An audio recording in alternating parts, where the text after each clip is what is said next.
Hello and welcome to Grey Eye and Disability Arts Online's podcast, Disability And, bringing together thoughtful discussion and debate. This month, Alexandrina Hemsley chats with Deborah Williams about disability and race.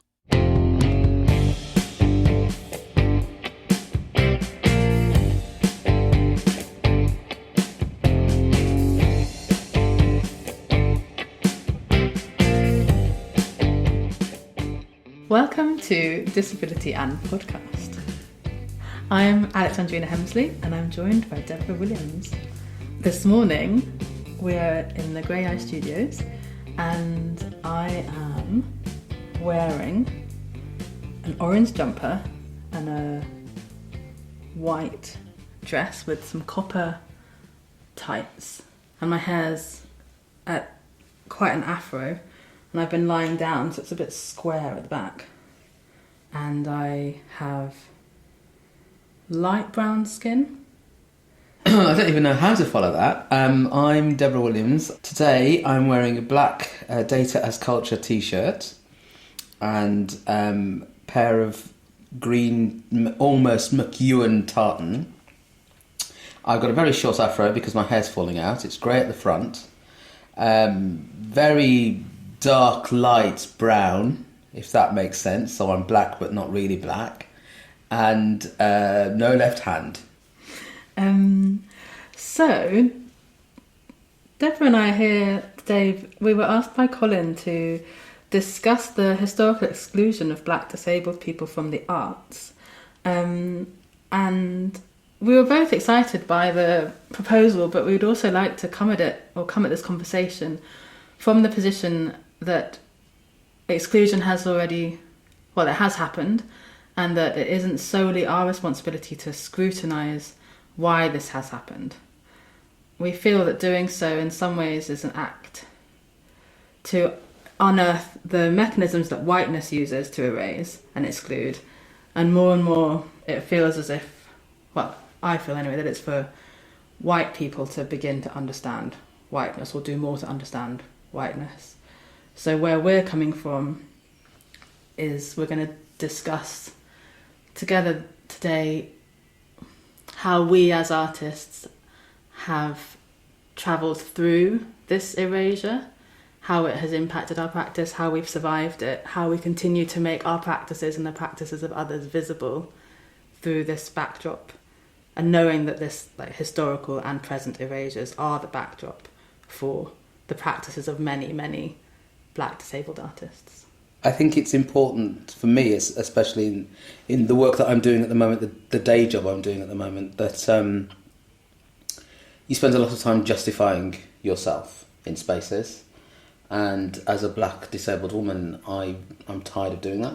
Mm-hmm. So to be present is my gift to the world. Really? That's the way I see it. I don't have to... I've stopped justifying. And your day job, Deborah? My day job at the moment is this chief executive of the Creative Diversity Network. So I work with UK broadcasters to help them look at diversity across the entire supply chain. So production, commissioning, employment, recruitment, contracting, everything, really. Where... I've got down here. Where have we been so far? Ironically, I think we've been everywhere, but we've been hidden, and we've mostly been invisible or silenced. You know, the experiences I've had, whether in the work I'm doing now or in the work I was doing 25 years ago when I started with Grey Eye, I was visible but invisible.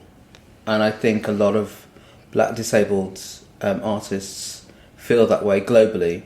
So the reason I realised it was when I sort of started my own production company in the late 90s, early noughties. I built a website and I was getting emails from people around the world, from Canada and the US in particular, from black disabled artists who were saying, thank you for putting your work online because I can see it and I know that there's somebody else out there like me. And mostly individuals, so not had the chance to either build companies, build organisations, build, creative teams around us, but mostly individuals who have just sort of been left to their own devices and fighting through all sorts of barriers and prejudices and assumptions. It was nice because I wasn't the only one. That's when I sort of found out I wasn't the only one, but it was shocking that it was everywhere and everybody had experienced it. And I think the more I talk about what I do and my experiences, the more people come up to me and go, yeah, I know what that feels. Thank you for saying that. I know what that feels like. That's my experience. Very rarely do people come up to me and go, yeah, no, that's not been my experience. I've been welcomed with open arms and just, encouraged to come in and be creative and built a nice company. And, we're talking within the culture of where we are, I'm an NPO and I'm supported. There's one person, that's Maria Shoddy, and she's the only person that has been able to continue to fight and push her way through the barriers and everything to come out on the other side and say, this is what I do, this is who I am, and I'm an artist and I do this. Because we're in different generations, and there's something I really resonate there when you were saying around this double experience of being seen and unseen, and also then the power you're speaking of being seen, and when you're seen by others or you have your experience seen by others. And I think it's almost like a floodgate somehow, and I never know how to really navigate that these things are suddenly quite hyper visible, but that we still, it feels still such a kind of embodied, almost like needy experience to be truly seen. And actually there was quite, in terms of generations, there was quite a bit of tension actually between different generations of black women, in a way that I now have quite a deep compassion for, because the fight is hard and it is continual and it is so old, I mean, I think it was for about 15 years I lived as somebody else. I tried to be the person that everybody else wanted me to be.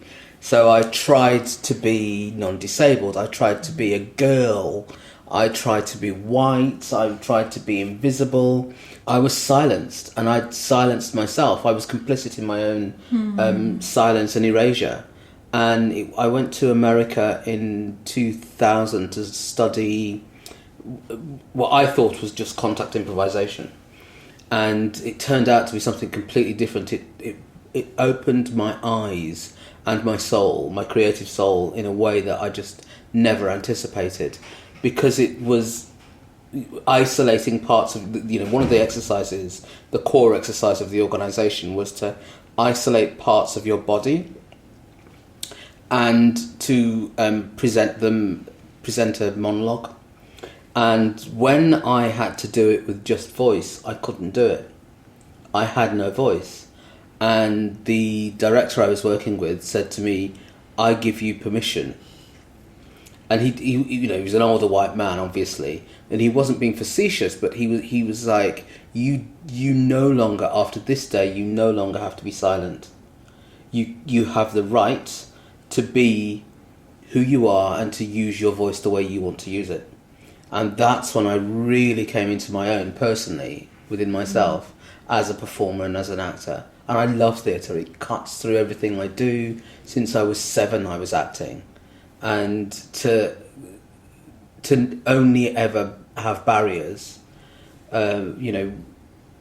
was incredibly difficult and hard to sort of understand what I was doing wrong. And there are still moments where I think, what am I doing wrong? When people push back or push against me or shut me out. At the moment, the work I'm doing, we presented a report last week on diversity demographics within UK broadcasting, and the people that were shouting us down the most were black men. They are confident in their arrogance. They are incorrect they are incorrect and spreading untruths about the work that we do.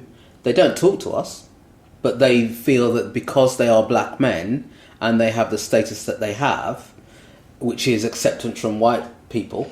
And so, just for clarity, so these are black men in different cultural institutions? Some in different cultural institutions, but mostly working across UK broadcasting. Right, I see, yeah. They, because they have acceptance from white people, they can say whatever they want, because they don't have to have the truth. They can just tell the lies. And it's very difficult, to go back to what we talked about at the beginning, to not be fighting that erasure. But the coping mechanisms, they're good, they're good and bad, I guess. I've sort of, over time, I've found lots of different coping mechanisms. Some of them completely self-destructive, of course, because that's where you go first, because that's what we're taught, that you're the problem. So you try to solve you, and when you can't solve you as the problem, you start to try to erase you as the problem, and you as that those bad habits come into being. And then I do meditation now. I did a lot of coaching. I coach now as well. I'm a coach, so I self-coach sometimes, which is dangerous, but on a day-to-day level, to be able to get up and say, okay, I'm here today, I'm present today. But I like what you said. This thing around always calling out erasure is also exhausting. Yeah. Processes of self-care become even more important for people of colour, disabled people of colour. These internal erasures and this, what you're speaking of, that when you're doing the concept improvisation workshop, made me think around the importance of voice, finding a voice. I wonder about strategies for finding a voice. I wondered if we could speak a bit about, I don't know if the right word is alter ego, but these kind of like performative strategies and strategies in performance that we each use in our work. I'm thinking about Sister D, or I'm thinking about, for me, I use like sort of Afrofuturist projections almost, like into other space, making other spaces where we can be more fully ourselves. It's a funny thing you bring up Sister D, because Sister D started as a show that I did in Edinburgh, and it was actually originally called The Good Little Nigger, right? Double, and I was a full on blackface, white glove, clown buffoon on the poster, and it was a fully improvised show. And I did it because, all those years ago, we were talking about television and news and what you were seeing and how people were represented on television. And I just didn't see myself. So I created an alter ego, which was a TV evangelist. So this TV evangelist got a space on TV, but because she was atypical.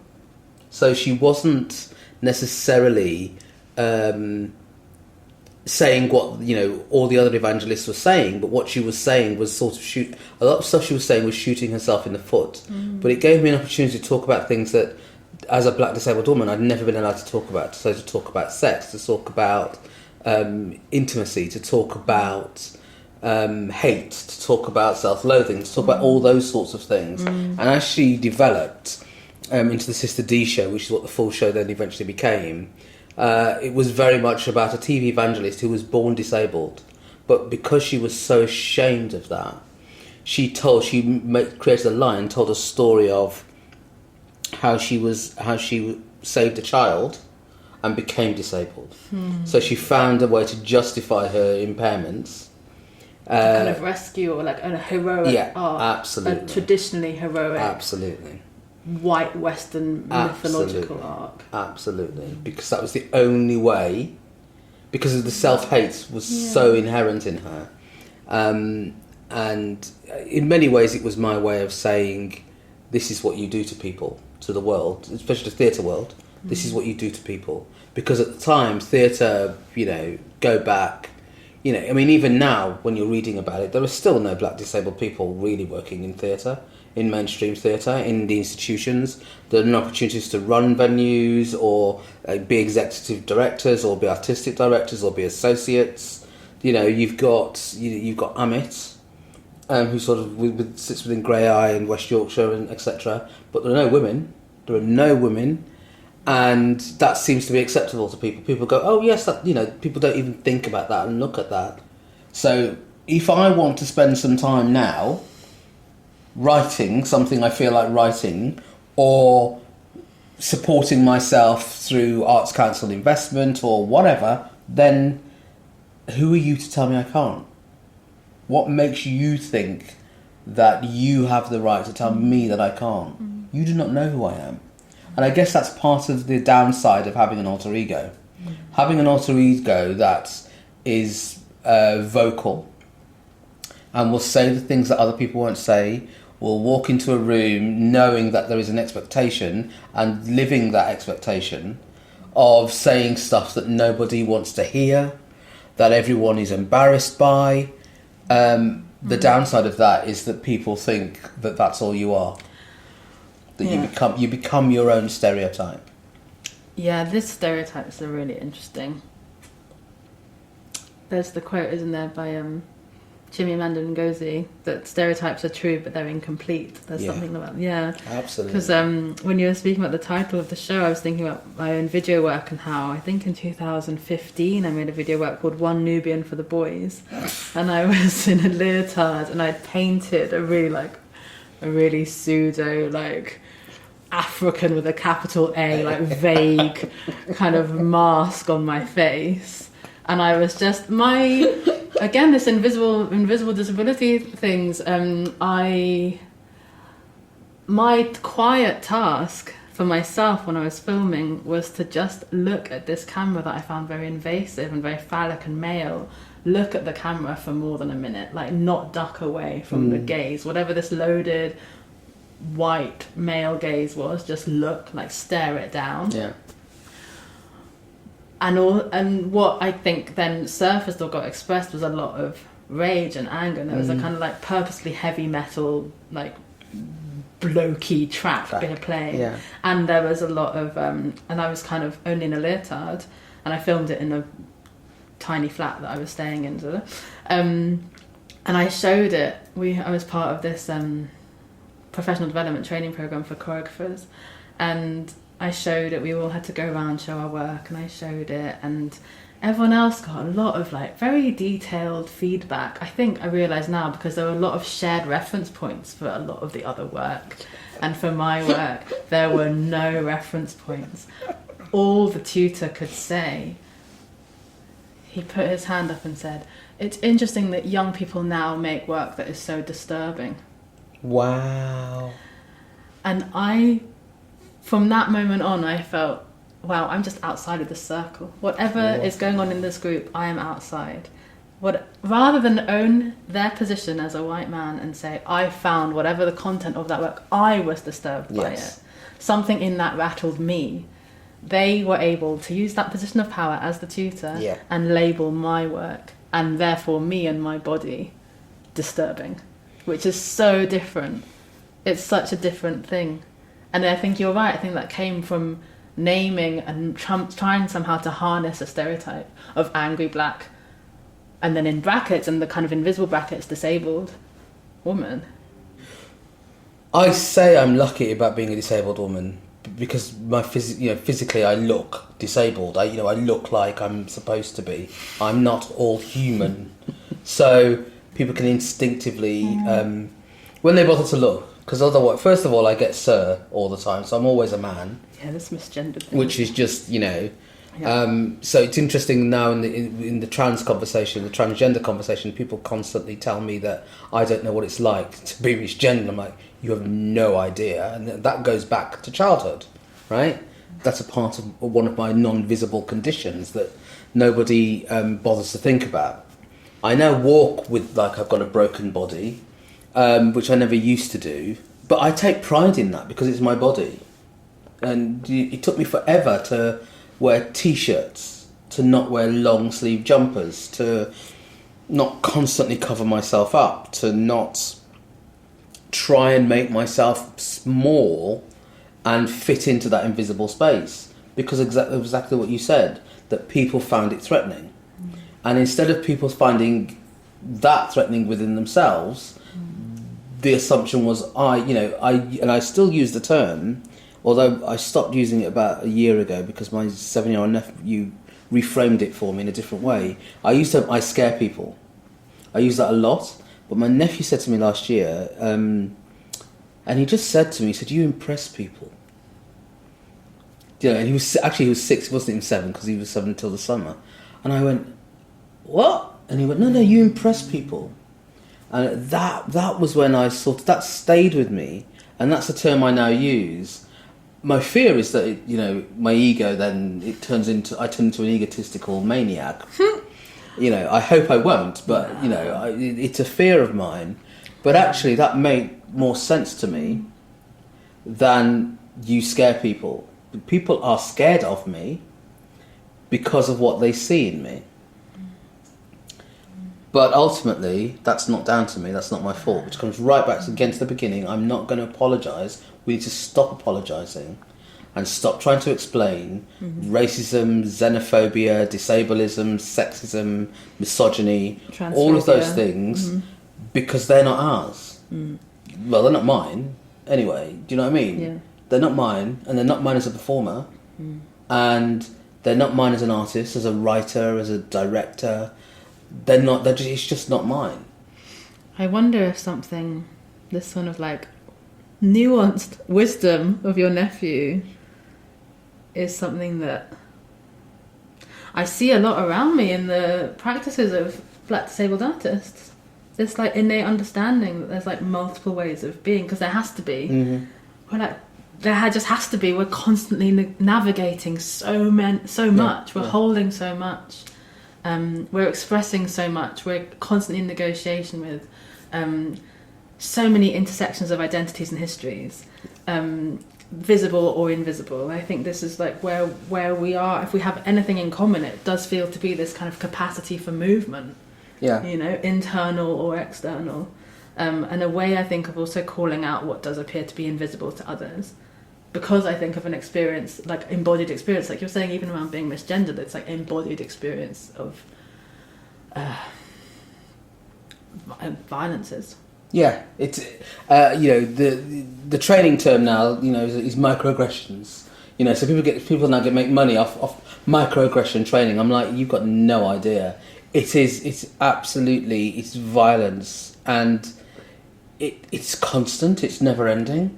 And even with people that so people that I know who work with me or want to work with me or like my work or whatever, something will happen and I will respond to it, and the other person, which is usually a straight white man, gets very angry and very irate with me because I haven't responded the way that they want me to respond, which is usually they want me to be violent and angry because the myth of the angry black woman just will justify their behaviour. It happened to me on a plane a couple of weeks ago. Some man was putting his bag into the overhead, and all the tassels were all smacking me in the face. And I just put my hand up to just move it out of the way, and I was sitting next to somebody who I'm travelling with, and he's white and straight, and the man was white and straight, and the guy was shouting at me, "All right, all right, all right," and I just literally, I hadn't even said anything. I just put my hand up to make sure the tassels didn't smack me in the face. And then afterwards, when I was talking to my friend, he went, "Oh yes, but what I saw in him was fear." And I said, "Fear of what?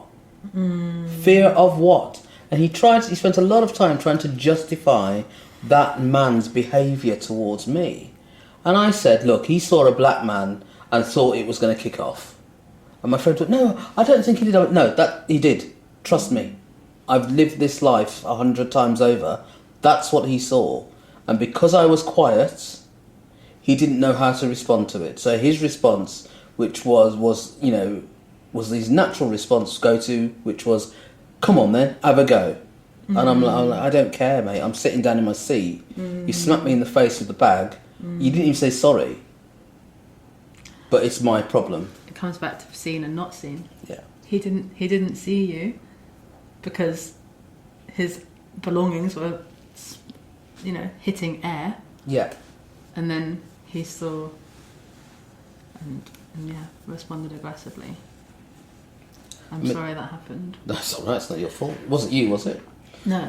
No. But don't. I appreciate the apology, but don't, because it's not for you to apologise. That instance, it's not for you to apologise, it's for them to apologise. And it's for them to own, not even apologise, own it. I don't want an apology, I want you to own your behaviour. I mean, we want it's this thing, isn't it? We want the system to see. Yes. We want the way that systematic oppression is unfolding to begin to be seen by those who are benefiting from the way that this is unfolding. Exactly. And that will include brown people, black people, white people, disabled people, non-disabled, feminists, etc. Especially across the establishment of the arts. And for me, theatre, for you, dance, but especially across the establishment of theatre. I mean, the nonsense that came out the other day about, so many arts organisations being met or strong under the Creative Case for Diversity at the Arts Council, it made my stomach churn because it's lies.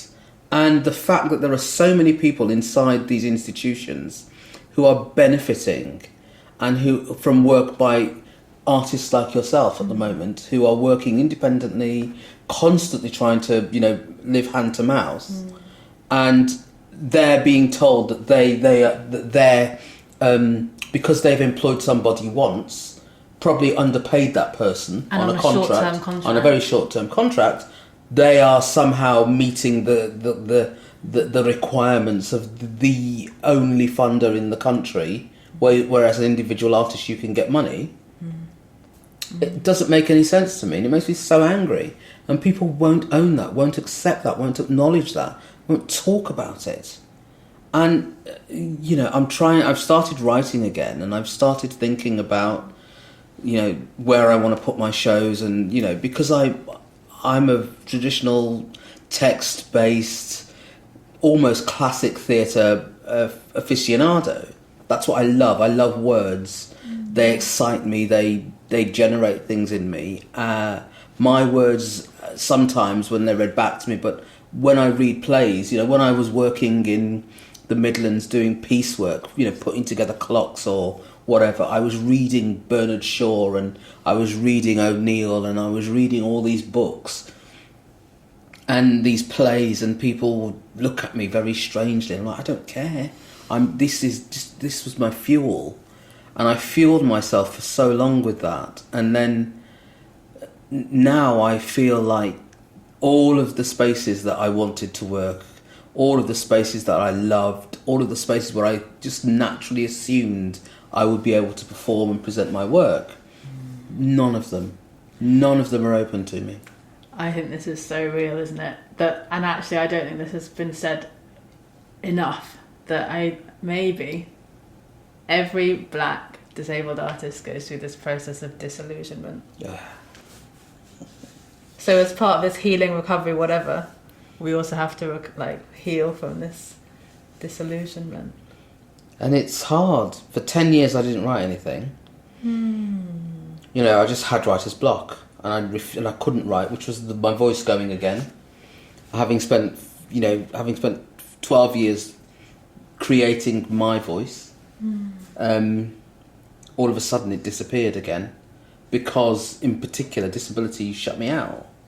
The Olympics came, and all the people that all the people that hated sport and thought the Olympics were horrible and didn't like Super Crips and all the rest of it, suddenly they were the ones who got all the money. Ironically,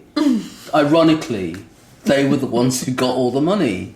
And I think that disillusionment is the biggest one, is the hypocrisy that I then had to live through and watch all this stuff happen. And most of it not very good, in terms of art, but there's no critique. So we're still in that space of, let the little, the poor little disabled do their thing, and let's not critique it. And now, when I want to create work, when I think about, I wrote a play. The play I wrote when I was in the Tallowa Writers Group was a play for the Olympics.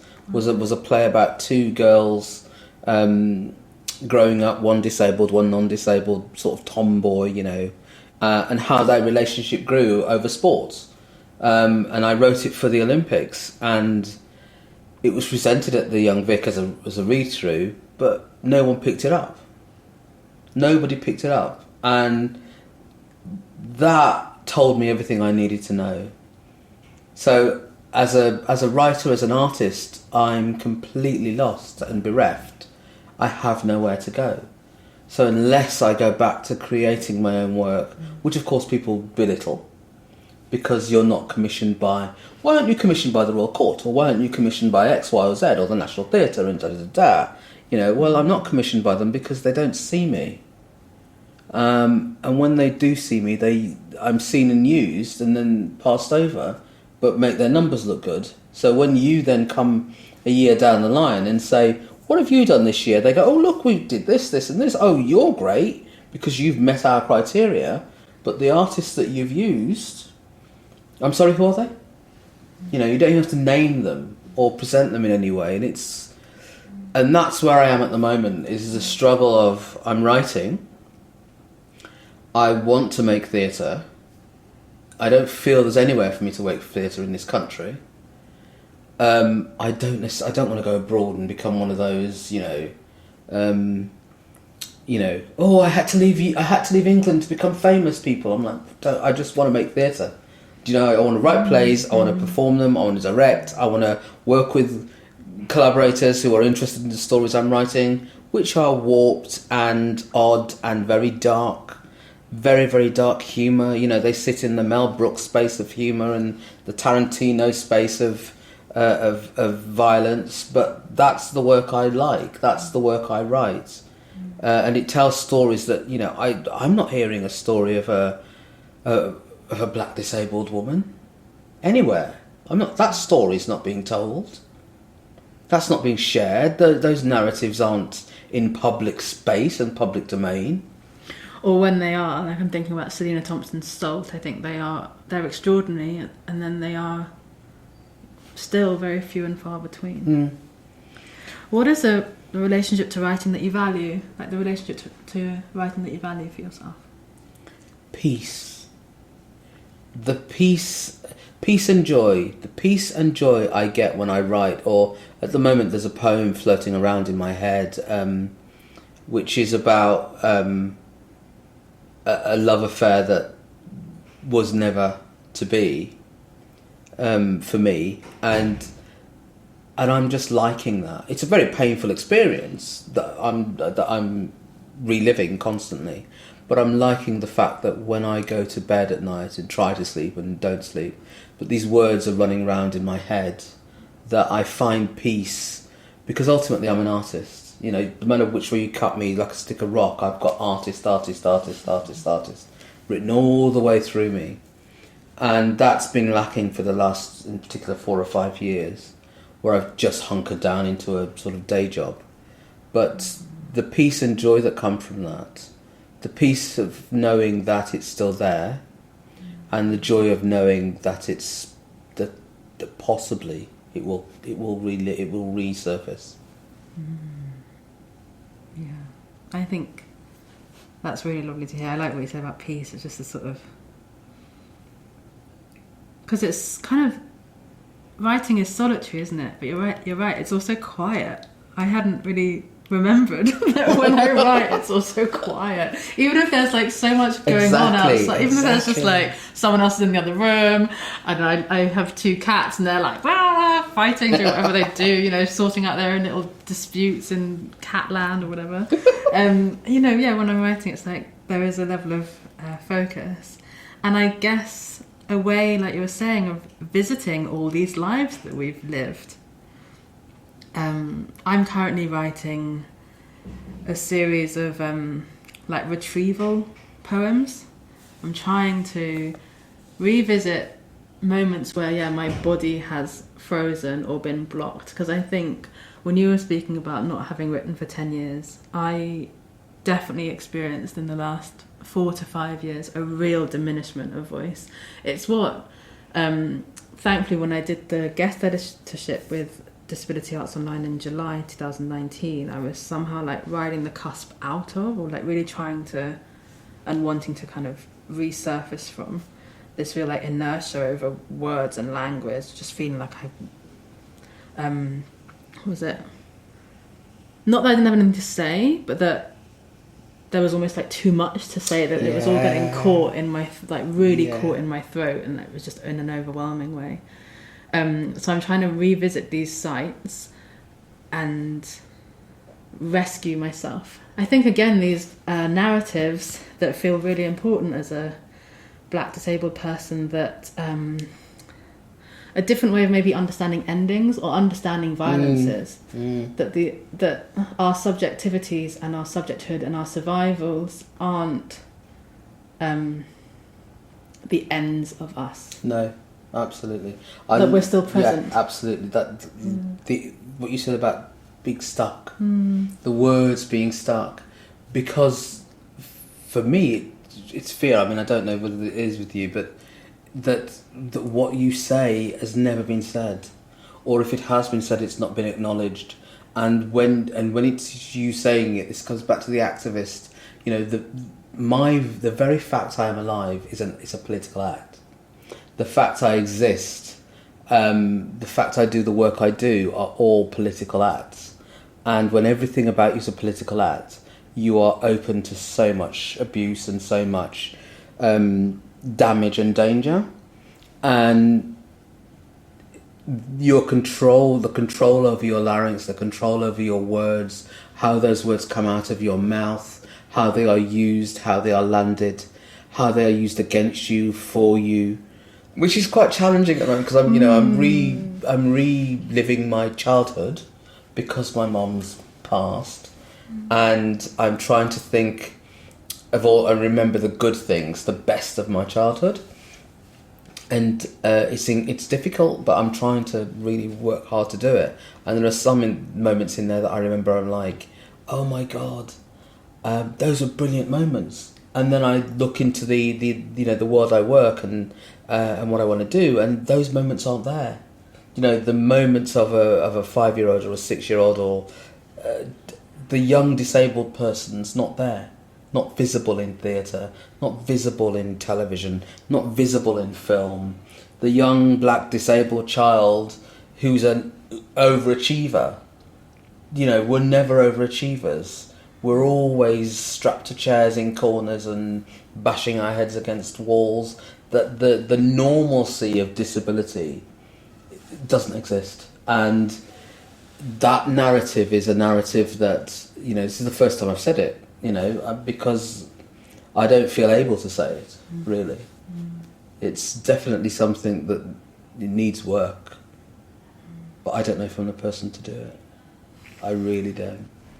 When thinking about the original proposal to think through historical exclusion, we had spoken previously a little bit about like archiving, and I guess the importance of acknowledging the scene, also like what we were talking around critical discourse or just like networks, the fact that people are present, it somehow just feels nice to name a few people. So these are definitely people who've added value to my life and are really present in their articulations around their lived experience, making their stories really visible, and have somehow, I believe, are really marking their histories. So Tony Lewis, Demi Nandra, Priya Mystery, Selena Thompson, Jade Montserrat, Shireen Hamilton, Matilda Ibini, Marion Burge, Tony D. Poole, Ria Hartley, Brownton Abbey, and Chanjay Kunda. I know nearly none of those people, so that's interesting. That's a bit of history for me to go and do. I mean, I've named one person, which is Maria Rashodi, and I named her, and I will always name her because she kept on fighting. And she sits head and shoulders above anyone else in terms of her creativity, but also her ability to fold her impairment into her art and to really make that central. When in 2000, when the transatlantic slave trade and all the money was there, etc., Ruth Gould was at Dada Fest, and she commissioned me to write a show about Harriet Tubman, who is, of course, you know, I'd been told the year before there were no disabled slaves. And of course Harriet was a disabled slave, and Harriet is the classic example of, she was placed in children's education, So there was a little song about Harriet Tubman, how she freed the slaves, but there was no story about how she was a businesswoman, how she the work she did at the Underground Railroad, what that meant, and all the deeper contextualisation of the work she did. So it will always be Harriet. Leroy Moore, who works in the States, and Keith Jones, they work together. They sort of work on the Crip Hop Nation work. Manfred Sanchez, who's based in Germany. And Bosco, and I'll talk about Bosco. Bosco's in Rwanda. He was one of the children I worked with when I went out to Rwanda 2 or 3 years ago, and did a piece of work around the genocide with a group of black, young, disabled Rwandans, who all of them born post-genocide, but they wanted to do some work around the impact it had on them and being in Kigali. And Bosco is now he's a young blind musician. He's now 20. I think he was 18 when I worked with him, so he's just coming up to 20. And last weekend he performed his first professional gig at Kigali Jazz Festival, and he's got an EP out. And I just think it gives me hope that there are young people globally, because the other thing is the global diaspora includes disabled people and should include disabled people. So those are the people that I name and as artists who make work and who are doing now what I hope is what's best for them, not what other people think they should be doing, and not through anyone else's gaze but their own. Wonderful. Thank you. Thank you for this conversation. And you, very nice to meet you. Yeah, you too. Thank you And to talk. Yes. It was very nice to talk. Thank you to Disability Arts Online, and thank you to Grey Eye.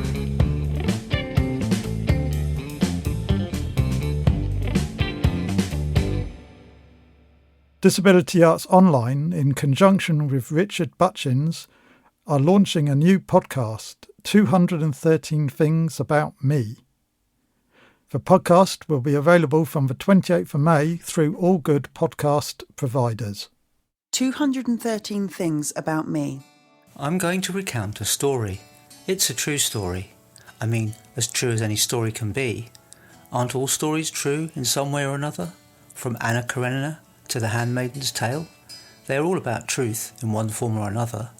This one is about a friend of mine, about her life and her death, about how she died and why, but more importantly, it's about how she lived. 2. I jump up and down and clap when I'm happy. 12. I can easily forget to eat, sometimes for days in a row. When thinking about what it might mean to walk in someone else's shoes, imagine myself in someone else's shoes.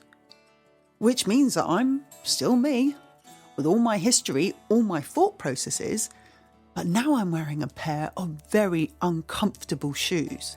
I mean, they closed all the bookshops, but left open all the booze shops, because they're essential, and books are just trouble, at least until you need to find one to figure out how to make more beer. 61. I don't know who I am. Until recently, I thought this was a phenomenon of the human experience. There's a myth that autists can't empathise, but of course they can. The problem is figuring out what someone else is feeling from non-verbal cues, body language, facial expressions and so on.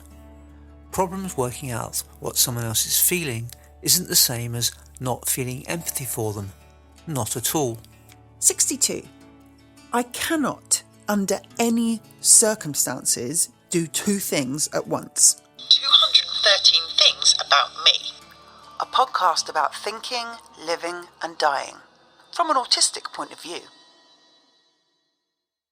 Visit greyeye.org and disabilityarts.online for details of productions, events, interviews, opinions, reviews and learning opportunities.